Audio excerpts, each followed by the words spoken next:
One more thing. How do the Mavericks win Game 5 and force a Game 6 to stay alive?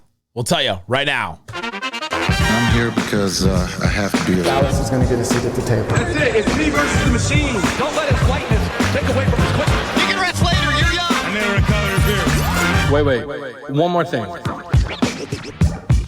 Yeah, welcome. You're still locked on to the Dallas Mavericks. My name is Nick Angstadt, media member and your best friend covering the Mavs on the Locked On Podcast Network, your team every day. This episode is brought to you by PrizePicks, the easiest, most exciting way to play daily fantasy sports. Go to prizepicks.com/LockedOnNBA and use that code, all lowercase LockedOnNBA, for a first deposit match up to $100. Today, we're going to talk about how the Mavs win a Game 5 and stay alive a little bit longer in this series. We'll talk about the keys to the game in Game 5. Huge one. I will be there if the flights allow. if the flights allow for me tomorrow to get there. So we'll talk about how the Mavericks need to win that game. Talk about the things that the defense need to do, the offense need to do, role players. Talk about the stars and things like that. But we got to start here. Kyrie Irving has been kind of an up and down force in this series. He's definitely been a polarizing force in this series. And I think one of my first keys for this game, going into Game 5, Kyrie has got to get past the noise. And we talked about the first two games that it looked like Kyrie just let that crowd get to him. And it seemed obvious, but he didn't say himself until recently. According to The Athletic, there's a story out on him. And Kyrie was asked about the crowd in Boston and asked about going back there and the reception that he got and all that kind of stuff. And this is what Kyrie had to say, quote, "Let's call it what it is. When the fans are chanting Kyrie sucks or anything, they feel like they have a psychological edge, and that's fair. If I'm not making shots or turning the ball over, that makes it even more of a pressing issue that they can stay on for me. They can stay on me for. So I think in order to silence even the self-doubt, let alone the crowd doubt, but the self-doubt when you make or miss shots, that's just as important. Kyrie Irving let the crowd get to him, and he cannot let that happen in a Game 5. He has to get past the noise, get past all of it. Go out there and just do what you do. Go out there and make the shots that you've been getting. It's wild. The shots that he's getting in 1 and 2 compared to Games 3 and 4 are not that different. He's driving just about the same amount. He's going at the rim. He's taking these shots.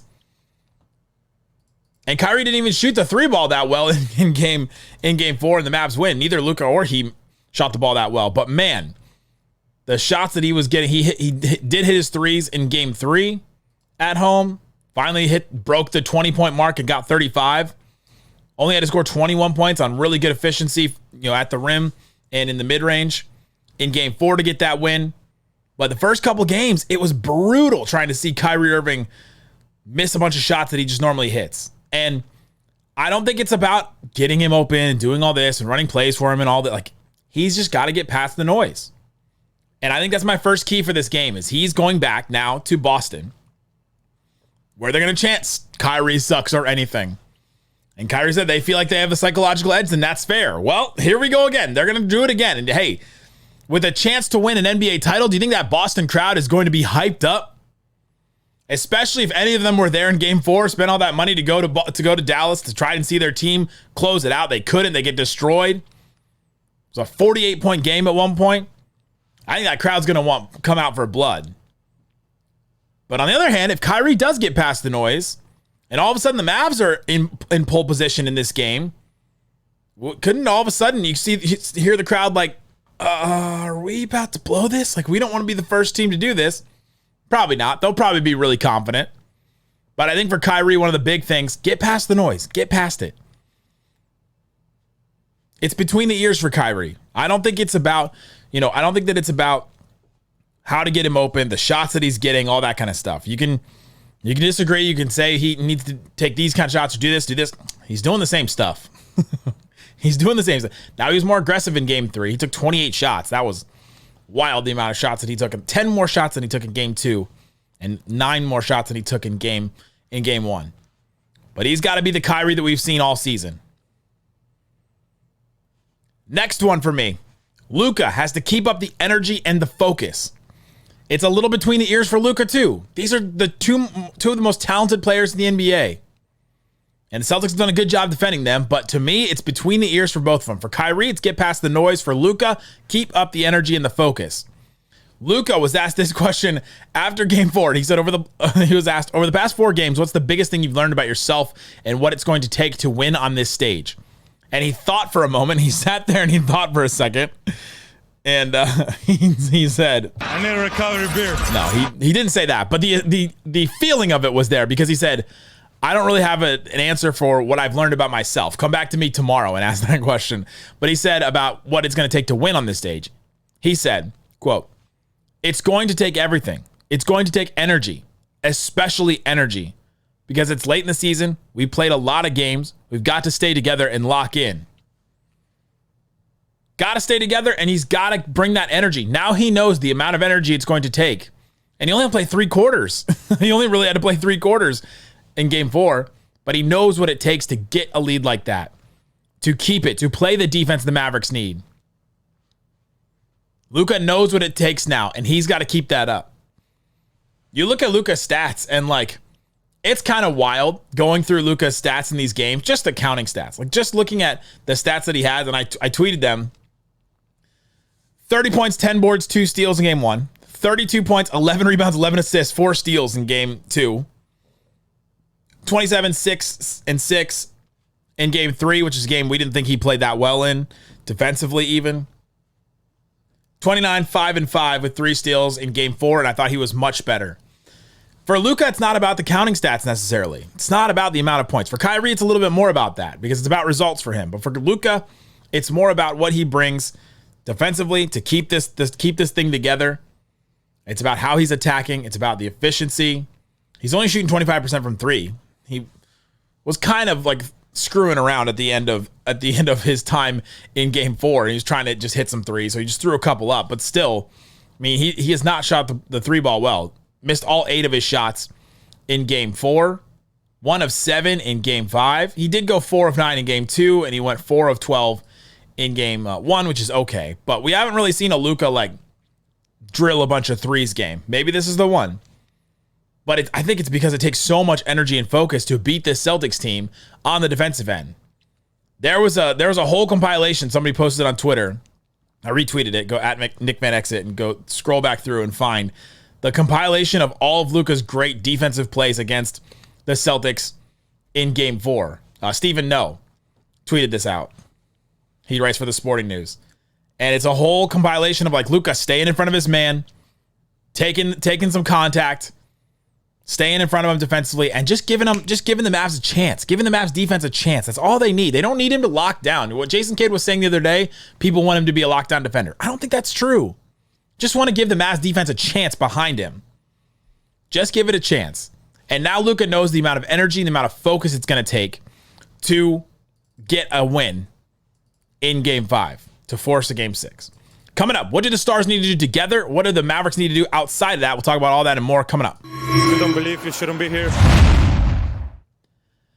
Today's episode is brought to you by LinkedIn Jobs. LinkedIn Jobs helps you find the qualified candidates you want to talk to faster. Post your job for free at linkedin.com/LockedOnNBA. We know that small businesses have so many different hats that you have to wear, and you know that you have to do all kinds of different things. You know that you have to figure out payroll. You have to figure out marketing. You have to figure out inventory, all kinds of different things like that. There's too much on your mind, too much on your plate in order for you to go through all these different applications and things like that. So LinkedIn, it's not just another job board. They have a vast network of more than 1 billion professionals. So it's a huge amount of people that you can look at, and they find ways to help you narrow that down. They even have a feature that they just launched to help you write job descriptions, making the process even easier and quicker. 2.5 small businesses trust LinkedIn for hiring.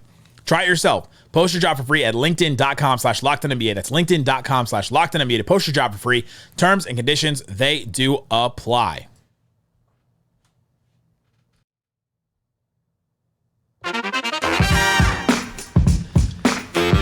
Thanks for hanging out with me on Locked On Mavs. It's the One More Thing, the bonus show for Locked On Mavs. Being part of the show, part of the Raccoon Squad, listening every day. Appreciate each and every one of you for checking it out, listening to this show. We're talking about the keys for Game 5 for the Mavericks to force a Game 6. They want to continue the series, and if they continue it even more, Game 7 would be next Sunday.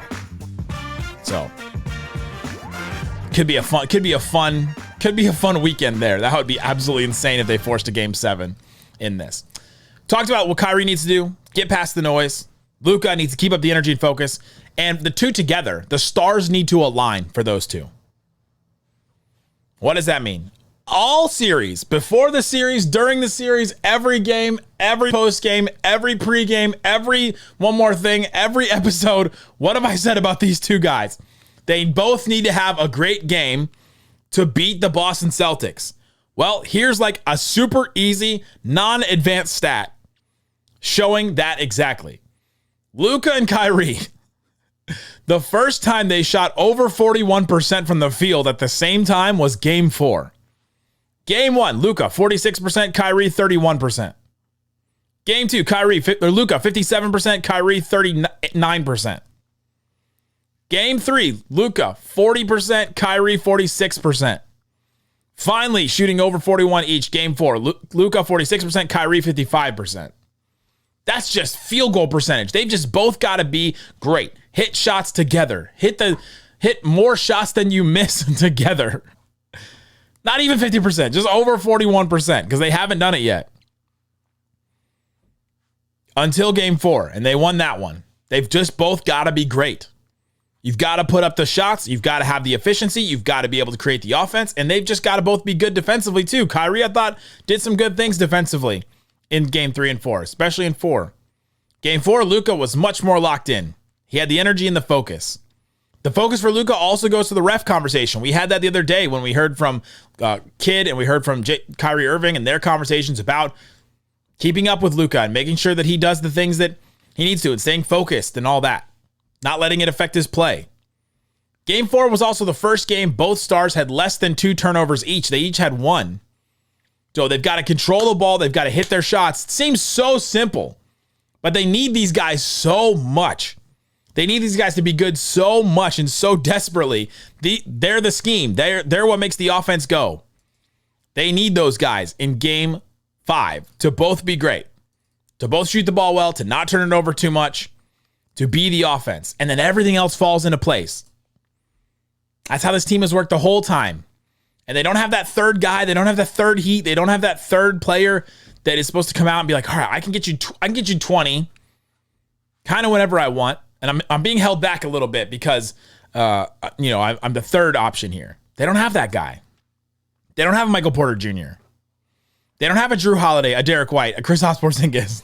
Celtics have like 4 of those guys. They don't have a Jrue Holiday on the Bucks or a Brook Lopez on the Bucks. They don't have that guy. They don't have a Pascal Siakam on the Raptors. They don't have a Klay Thompson on those Warriors teams. That's insane that Klay Thompson was that guy. The guy that's like, I could score 20 if you guys really wanted me to. They don't have that. It's not Tim Hardaway. Maybe let's talk about him a little bit later. The stars got to align. Those guys have to be great. I focus on them so much because they're the reason why they're here, and they're the reason why the Mavs can win games and have won a game and will win another, hopefully. The next one, the key for the Mavericks, stay connected on defense. I think there's one key thing that the Mavericks are going to try to do, or the Celtics are going to try to do, that the Mavericks need to be ready for. What the Mavs have done since Porzingis is out, and it sounds like he's not going to be good for a game 5. What the Mavs, did was they put Lively and Gafford in the paint anyway. They're like, all right, we thrive on defense when we've got our big man at the rim. Protecting the rim, staying there, altering shots, all that. And so they just put him on a Sam Hauser, a Dereck White, or somebody that was standing in one of the corners, and then they just stepped into the paint. They stepped into the paint, and now they're basically helping the entire defense off of that one shooter. And so what the Celtics are going to do is they're going to try to get those corner threes from that wing. They can do that by just swinging the ball over real quick and just catching those centers off guard. Or John Krause posted this play on his Twitter, the Locked On Celtics host. He posted a clip of an easy play where somebody comes down and sets a down screen on Lively or Gafford. Sets a down screen on the center that's guarding him there, and then the wing in the corner, whether it's Hauser or White or whoever, just shifts over to the wing and gets an open wing 3 instead of a corner 3. I think the Celtics will try to do that. I think Krause is right. He's been right about a lot of things. It's hard to admit. He's been right about a lot. Been right about a lot of things. So I think he's right about them trying that play. The Mavs have to be ready for that. Be ready for that switch quick. Be ready to know exactly where that's going to go. Be ready for that player to come up and get an open three. So that guy that's getting screened, so the guy that's guarding the guy that's screening has to be able to switch quick. I think the Mavs will be ready for that. It's sort of like a matchup zone kind of thing that they're playing. And so they've been good to switch without telling each other and all that. But the defense needs to stay connected. That play, I think, is going to be interesting. Another key, I don't think the Mavericks can get away from Lively. Don't go away from Lively. He's got to be good. Now that Porzingis is out, I think that he's really benefited from that, but I think also he's adjusted. And I don't want them to go away from him. His minutes have gone up every game. He's so important to the Mavericks. Kyrie called him the vocal leader. Don't go away from Lively. Don't try going small. Don't try going Maxey at the 5 a bunch. Don't go away from him. Stick with him. If he makes a couple mistakes early on in the game, stick with him. Don't just panic and get rid of him. The Mavs role players need to keep up the same intensity and confidence we saw in Game 4. That's going to be a difficult one. Playing on the road, role players play better at home, but specifically, Exum, Maxey, and Josh Green. Can, 2 of those guys play as well as they did in Game 4? And then can you get PJ or Derrick Jones Jr. to step up more? Because they really didn't do a whole lot in Game 4. PJ dealt with some foul trouble, actually. Derrick Jones Jr. didn't play that much. It's not like those 2 starting wings really did that much in Game 4. PJ had 6 points. Derrick Jones Jr. had 5.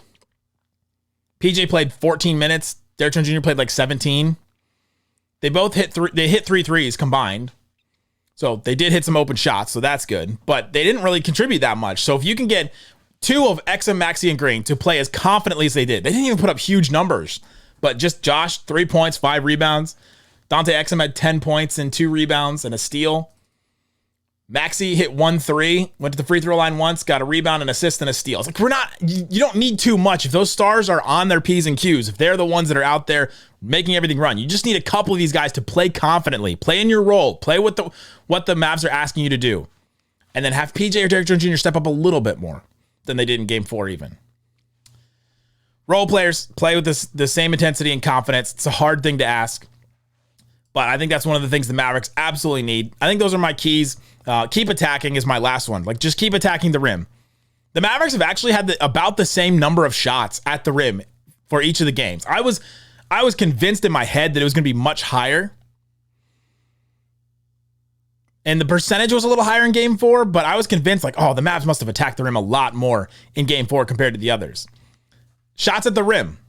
They took 24 in Game 1, 27 in Game 2, 26 in Game 3, 24 in Game 4. Now, it was 37% of their shots in Game 4, 32% of their shots in Game 3, 34% in Game 2, and 33% in Game 1. So the Mavs took, numbers-wise, less shots, but they took the higher percentage of their shots at the rim in Game 4. So that my thoughts were right, that they did take more of their shots at the rim in Game 4. But fourth quarter was all garbage time, so you really can't count any of that. Keep attacking the rim. Keep going to the rim. The Mavs also limited the percentage of shots that Boston took at the rim. Boston only went 6 of 9 at the rim in Game 4. 9 shots. The Mavs took 24, and Celtics only took 9 at the rim. Limit the Mavs at the rim. I think, again, the not having Porzingis, having the 2 centers there has helped. But keep attacking. Keep going for it. Keep what you're doing. There you go. I'll have another episode where I talk about what we learned from Game 4 for the Mavericks. So I'll have a couple other keys and things there. But guys, thanks so much for hanging out with me on Locked On Mavs, listening to the show, being part of it. This is the One More Thing, the bonus episode. So thanks so much for listening to Locked On Mavs. Peace out. Boom.